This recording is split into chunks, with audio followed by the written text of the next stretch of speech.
Enzo Recto, kalaban ang katiwalian at kasinungalingan, kakampi sa katotohanan at kabutihan. Thank you, Mr. Presiding Officer. Miss Witness, Miss Constantino, dyan ba talagang account ng mga OVP sa bangko ninyo, sa show? Or si VP lang ang nag-open ng account dyan sa bangko ninyo? Yung Office of the Vice President po. OVP. Opo. So, hindi lahat dyan may account ang OVP? Wala na po akong alam. Okay. Kaya nga po, tanong ko natin, si dating VP Robredo po ba nagbukas din ng account dyan?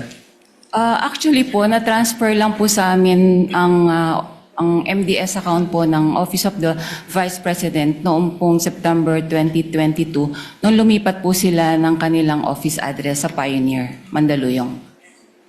Okay. Normal po ba na ganito kalaki ang wini-withdraw ng isang government agency? Is this normal? Nakakita ka na ba nito ng other government agencies na ganito kalaki ang withdrawal? Wala po, unusual po ito. Unusual yung withdrawal. So therefore, kung unusual, Madam Witness, hindi mo kayo nagtanong man lang, para saan po ba kayo ito? Kasi alam ko sa bangko po, nagtatanong. Ako po, nagbabangko ko sa privado. Natatanong po yung staff ko, para saan ba gagamitin ni Sir ito, ni Sir? Hindi na ba ninyo tinatanong? Kasi po may advice naman ng po siya. So, kumbaga dumaan naman po ito sa proseso nila. Kaya, I don't think po na Pero magtanong pa kami. what is the SOP? Ano pong standard operating procedure pag may mga malalaking withdrawal? Or exempted pag mga government agency, lalo po't mga matataas na ahensya ng pamahalaan? Wala na pong exemption. Kaya lang po itong sa particular na transaction po ng OVP, bali meron naman po kasi silang forward advice po sa branch. Okay. Alam niyo po ba na ito ay for intelligence fund, yung wini-withdraw? Hindi po. Hindi niyo po alam na Intel fund ito. Opo. Pero nagduda po kayo sa ganitong kalaking halaga. Is that correct? Sa personal opinion namin sa bangko, parang syempre po, saan kaya gagamitin po yung yung cash na to? So, pero hindi naman po namin tinanong na. Kasi may advice naman po siya. Okay, panghuli na lamang po, Madam Witness. May other agencies pa ba na may account sa inyo?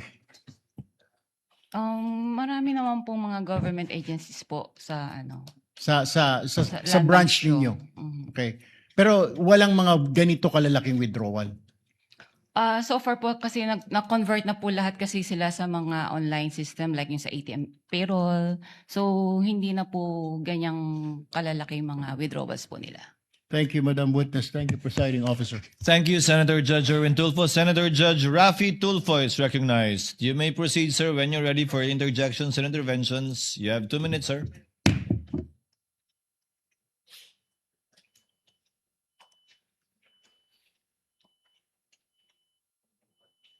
Madam Witness, magandang umaga po. Magandang umaga rin po. Hindi masyado klaro sa amin yung sinabi mong mga bag ang pinaglagyan nitong 125 million. Anong klaseng bag muli?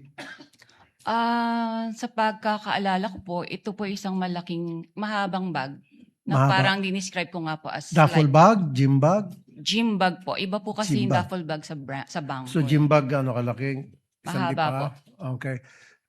Ayon sa BSP, ang 1 million approximately 1 kilo. So that's 125 million. So si Gina lamang ang nagbitbit ng 125 kilos palabas ng bangko? Ang alam ko pong assistance po na naalala ko po ay nag-provide po kami ng trolley. Ng trolley. At Opo. mag-isa lang si Gina. May kasama po sila eh. Hindi ko lang po ma-recall. So ilang duffel bag po ulit? Mga 3 to 4 bags po. I mean, so 3 to 4. Bags. Yung sa 125 Gym bags. million. Gym bags. Dapat sigurado, 3, 4, 5, 6, 7, 8, 9, 10. Kasi kung 125 million at 3 gym bag, yung gym bag, ano nang kalaki yun? Mukha hindi mahaba. Opo. Kakasya ba dyan 125 kilos? 31 million per. Baka nagkakamali kayo. Mga 3 to 4 bags nga po. Dapat precise po kayo. Dapat ginadjot daw nyo yan bago paglabas. 3 bags ang lumabas, ang pinaglagyan. Hindi na po namin yan, ano po. Okay, sige. Pero dapat, you should be approximate, precise kasi we're talking of impeachment of the Vice President dito. Hindi dapat yung parang kalkulasyon lamang. As much as possible. Opo, mga gano'n, 4 bags. Okay. 4 bags. Now, wala bang, kasi alam ko, pag ganun kalaki amount, kuminsan yung bangko nag-offer doon sa depositor na i-deliver yung pera sa lugar na gusto nilang pupuntahan ng perang yon through the what we call armored car or armored vehicle. Hindi kayo nag-provide na ganoon?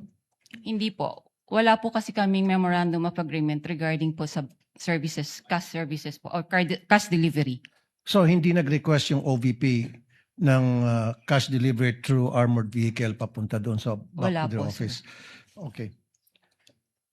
Curious lang ako, sino itong, meron pa isang pangalan na kapirma sa baba ng cheque, itong Rosaline L. Sanchez, sa pagkakalam mo. Kasi di ba sa baba, nakalagay Rosaline Sanchez and then Lemuel Ortonio, signatory doon sa pag-release ng cheque. Who are they? Authorized signatory po. Isa po siya sa authorized signatories po ng Office of the Vice President. Si Rosaline Sanchez, sino po ito? Sa Siya- pagkakalam niyo po, Ang alam ko po, siya po yung sa finance. sa finance. Okay, nabanggit niyo rin po prior doon sa withdrawal, you're given 1 or 2 days para makapag-prepare ng cash. Sino po ulit tumatawag sa inyo? Si Miss Queenie Masangkay po. Paano niyo po nalaman na si Miss Queenie Masangkay yung tumatawag sa inyo? Na-meet ko na rin po siya sa branch nung pong nag-open po sila ng MDS account po. Okay. Last na naman, usually pag ganun kalaking amount ang withdraw, sinisiguro nyo na yung pupunta doon sa bangko, yun yung authorized na mag-withdraw talaga ng amount ng perang yan. Kadalasan tinatawagan pa yung principal. Wala kayong ganung klaseng protocol in place? Wala na po kasi may advice na po siya. Wala na. May advice na po siya. May pera na. Okay, thank you. Bago po yung bell, Senator Judge Rafi. Next. Bunyog, bunyog, halikan na kasama ka.